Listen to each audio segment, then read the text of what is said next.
Locked Away Forever by Manahil Irfan. Day 13th of October 2005. She woke up at 4 a.m. Yet again, not from a nightmare, but by instinct. Her alarm clock doesn't work. Seems like her roommates are still sleeping. Well, even though it was early, being in the lavatory seemed better than here in the dorm room. That thing. It's looking at her again. Just Isadora's imagination, right? Her room was at the bottom floor, deep in the basement. There's no elevator yet, in this rusted old building. Besides that, this is Isadora Sinclair we're talking about. Daughter of Alan Sinclair, a wealthy yet cheap businessman, as everyone calls him. Summer's ended and back to Grimsley Hall, the boarding school she goes to. It's grimmer than expected this year. Isadora's always had a bad feeling about this place. Yet, father never listens.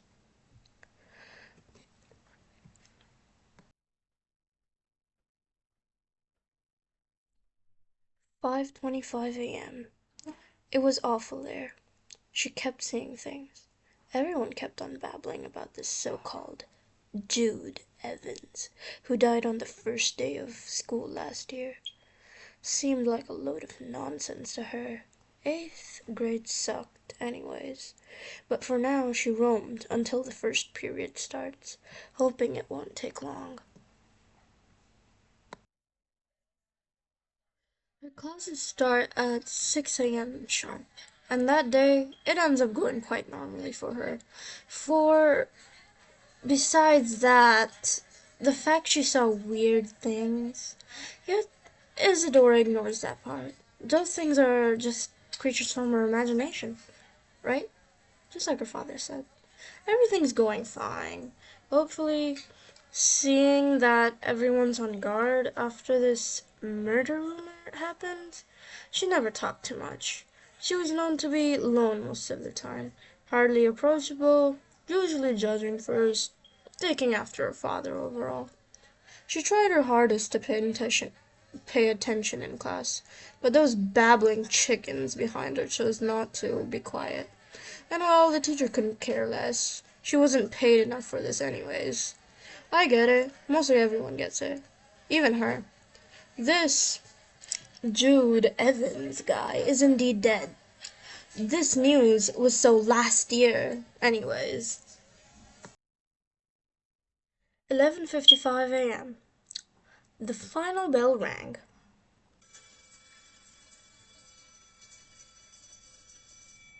She eyed around, wondering why was dismissal this early. All the teachers scattered off. The lecture didn't even end properly. That gave her an excuse to go off back into classroom GB. She left she left her sketchbook in the combined grades art session. So that was a pretty good reason. Why not head off alone into a random place? Good job. 10 p.m. While on her way to the classroom, Isadora began to overthink. Didn't Jude Evans die in this classroom? It was stated that the school. Wasn't it stated by the school that he took his own life? There was no murder, right? Oh, and there it was. To her left, the door, slightly opened. She wasn't supposed to be there. And when she opened the door properly, the room felt wrong, cold, still like it was waiting for Isadora. Most students had already rushed outside the academic buildings and towards the dorm. Isadora, on the other hand, wasn't hungry. She didn't want to eat. She was just feeling weird. Though the journey to the East Wing art classroom, G6, B was long, or well, felt longer because she walked slowly. It would be worth it for the sketchbook, right? The whole world was suddenly blurry. She felt dizzy, sick even. Isadora made her way over to her desk there. Yet, instead of her sketchbook, she found a mathematics worksheet. It seemed easy. Isadora grew curious. And and like the idiotic horror movie character she is, she sits and tries solving it, thinking it's another odd prank from one of her classmates. The the heavy door slammed behind her. She smirked to herself. It was probably one of her classmates. Just a prank. She continued to dig through the worksheet. Weren't they just silly questions?